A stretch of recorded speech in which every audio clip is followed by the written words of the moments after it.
सावित्रीबाई फुले यांना प्रथमतः त्यांच्या जयंतीनिमित्त अभिवादन करतो, नमस्कार करतो. आणि समस्त झाले माझ्या मॉडेल कॉलेजचे सहकारी प्राचार्य आणि मराठवाडा विद्यापीठाचे पण प्राचार्य आहेत तिथं. कोदी सर असतील, गुणन सर असतील, गव्हाणे सर असतील, सुरसे सर असतील. या सर्वांनी आम्हाला पूर परिस्थितीमध्ये जी काही आम्ही मदत करत होतो तालुक्यामध्ये, त्या मदतीत पण त्यांनी भरपूर पद्धतीने सहकार्य केले. विशेष म्हणजे त्यांचे जे NSS कॅम्पचे जे विद्यार्थी आहेत त्यांनी आम्हाला किट बनवण्यासाठी पण भरपूर सहकार्य केले.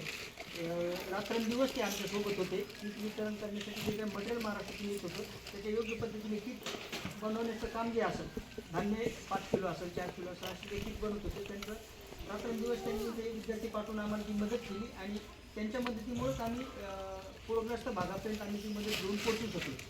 कारण की 2-2 कार्य एकाच वेळेस होऊ शकत नव्हते. इकडं वितरण करणं, तिथं किट तयार करणं, हे तुमचं जे लाभलेली मदत आहे खूप आमच्यासाठी मोलाची. आणि आज जी काय आमच्या विद्यार्थ्यांना तुम्ही जी मदत केली ती एक खरंच अनमोल, आमच्यासाठी ती एक अनमोल मदत आहे. तुम्ही जरी म्हणले सर आत्ता सुरेश सर म्हणले व एवढी काही मोठी मदत नाही आहे, तर ती आमच्यासाठी एक अनमोल मदत आहे. खूप चांगल्या पद्धतीने आपण हे कार्य हाती घेतले. याच्याबद्दल कुणाल सरचे, NSS कॅम्पच्या विद्यार्थ्यांचे, सर्व पूरग्रस्त भागातील गोदापट्ट्याचे जे काही पूरग्रस्त भागातील गावखेडे असतील या सर्व गावाच्या वतीने, माझ्या गावकऱ्यांच्या वतीने, शाळेच्या वतीने आपले मनपूर्वक सर्वांचे खूप आभार मानतो आणि थांबतो.